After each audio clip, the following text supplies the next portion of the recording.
Well, it's 2025 and you are probably sitting there in the 80% of people who did not reach your weight loss goals for 2024. I'm going to tell you why. My name is Dr. G and I'm an internal medicine physician in Hollywood, Florida. I'm also a lifestyle modification expert and an expert on GLP-1 medications in the use for weight loss. Also, love patient education. Let's talk about the 5 reasons why you are probably in the 80% of Americans who did not reach the weight loss goals that they set for 2024. This is something that's been pretty consistent throughout the years. We've done polls after poll after poll, and it comes out about 80% of the people who set a weight loss goal in January of the beginning of the year don't reach that goal by December.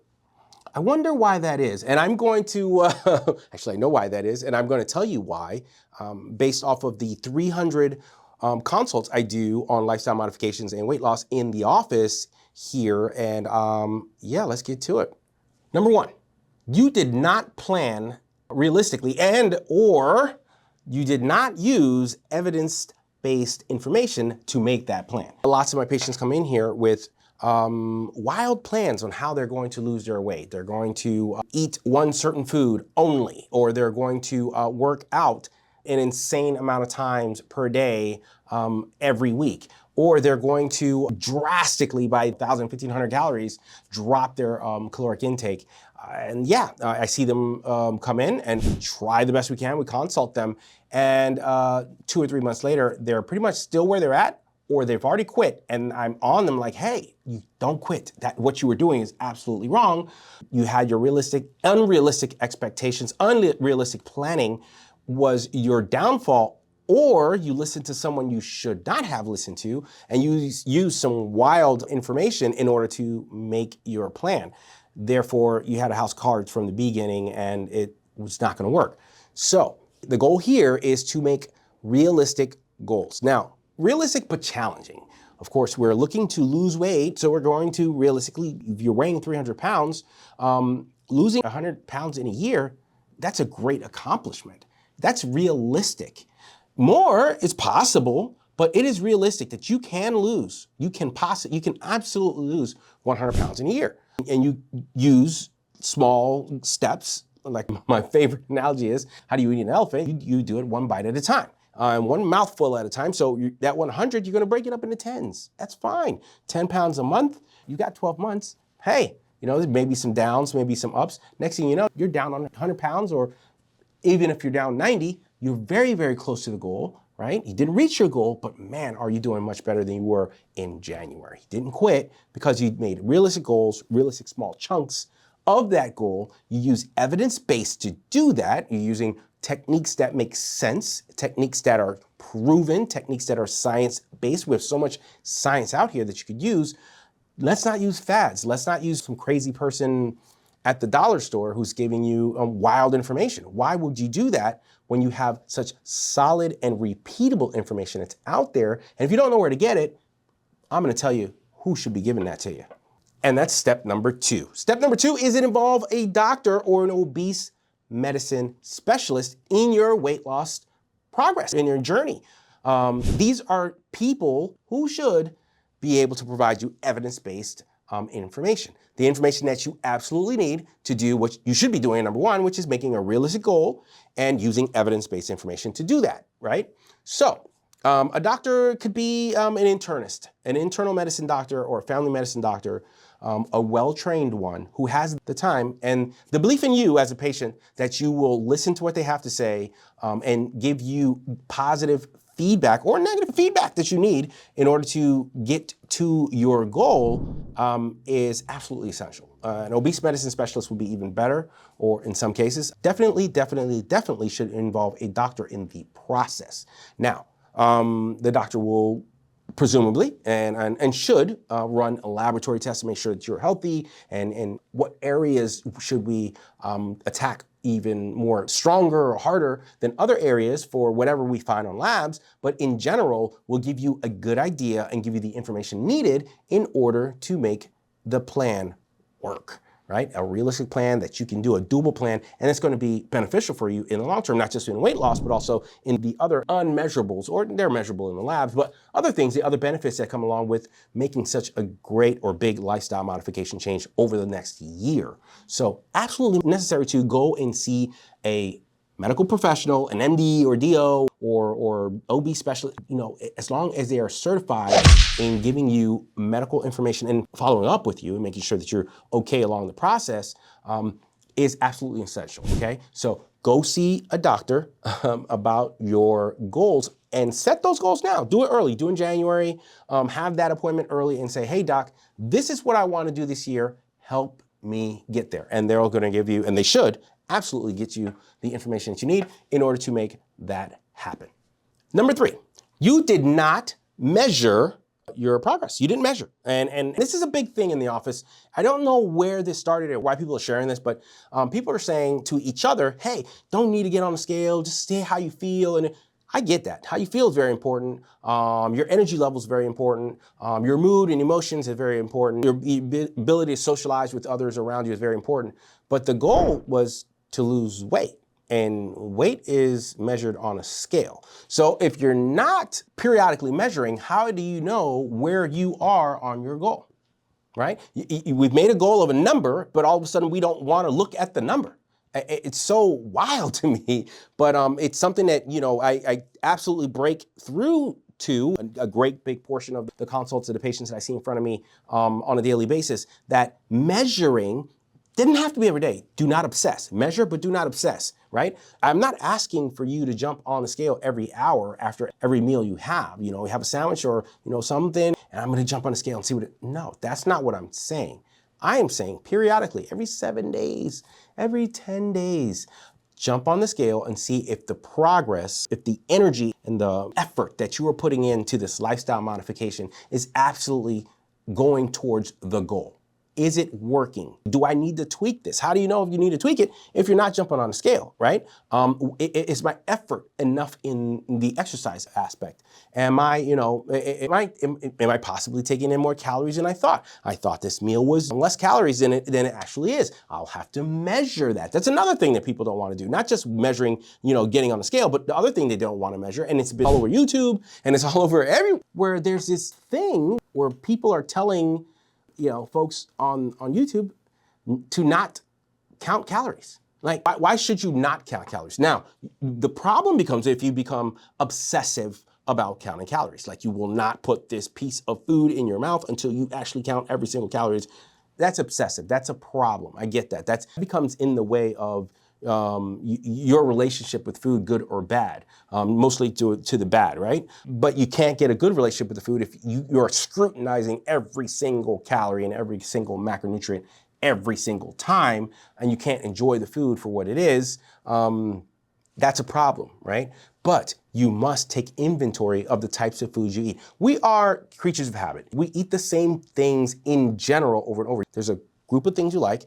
You're eventually going to know this stuff. You're gonna know exactly how many calories is in this bowl that you really like from this place.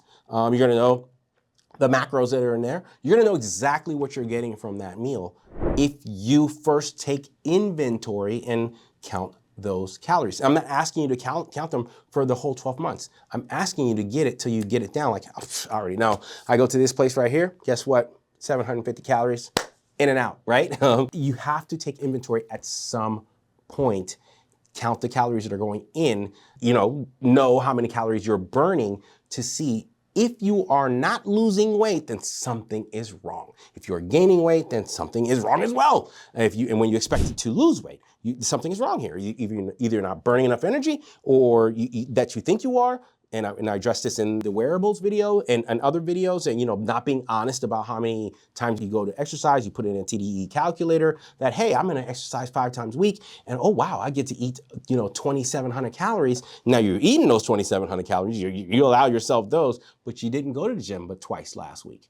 And you didn't go but once the week before that. And then you're not gonna go but 3 times next week. So that's not 5, right? That's not, where that TDEE calculator is actually calculating you at for calorie intakes. So you're lying in the equation and of course, putting some sort of fictitious number in any math problem that no one knows what that number is, or a number and you ignore it and try to add it up, you're gonna get the wrong answer. And that's exactly what's happening with your weight loss or weight gain in some folks who are, not really are fibbing the numbers, right? So be honest with yourself, measure, be it measuring on a scale, measuring your calories. If it's not weight loss is your goal and you want to decrease your A1C for your diabetics out there, how the heck are we gonna know? You gotta go to the doctor. You have to go every 2 or 3 months, do an A1C and see if what the effort that you are putting in at the dinner table and everywhere else, on the sidewalk or in the gym, or in the pool, whatever, is translating to what you want in your goal. You don't jump on a scale if A1C or decreasing your diabetes numbers, your A1C down is your goal. You're not gonna jump on a scale. It's not gonna tell you anything about your A1C. Presumably, if you lose some weight, it's gonna help, but do you know? No? Number 4, you did not make any changes in your behavior. Right. This happens a lot. Folks think that, hey, I'm just gonna go ahead and work and out muscle whatever my behavioral problems are with food. I'm just going to act like, or whatever it is for your lifestyle change. I'm not just gonna attack bad relationships with food. You may have bad relationship with exercise, right? There are bad relationships with exercise that we need to address. You may have a bad relationship in the group setting, basically. Not a bad relationship with the group setting, but triggers. In different group settings, you do certain things that push you away from your healthcare goals. And then bad relationships with recognizing and tackling barriers to your healthcare. Barriers are things or walls between you and where you wanna be. So you gotta check out your behaviors and you gotta attack these barriers. You gotta figure out what your triggers are and work on those things. Now, not an easy thing to do. Not an easy thing to recognize that you yourself, the things that you do is the absolute reason why you are in the predicament, whatever that health lifestyle change predicament that it's brought you to this decision to make a lifestyle change, I should say. It's a hard thing. It's not an easy thing to recognize that, hey, you know what, Dr. G, you snack. And when you snack at night, you're snacking on the wrong stuff. Brother, you're not doing a really good job in this area, but you can do better. Let's see how we can figure this out. What can we do to change this behavior? And not only that, human beings are creatures of habit. Like I said about eating the food, the same things over, and we eat basically the same things. We do the same things over and over and over, be they good or bad. We do them over and over and over again once they become habit. I understand, I am very sympathetic to, I'm in the same boat as everybody else. I'm no different from anyone else. So I understand, not just sympathetic, I absolutely know. I know how hard it is to make a change in your behavior.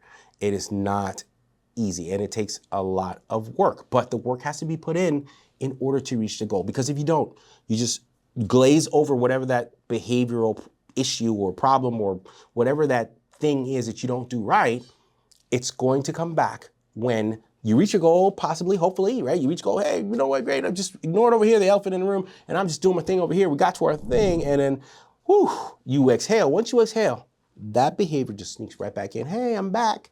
And guess what? You're eating cookies at midnight. And lastly, number 5.